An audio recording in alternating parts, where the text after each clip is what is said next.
الذي يعطينا شراب مقصود.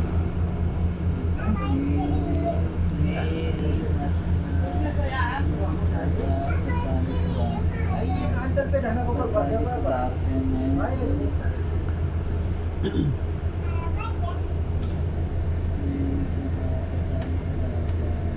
يا بنت تعالي.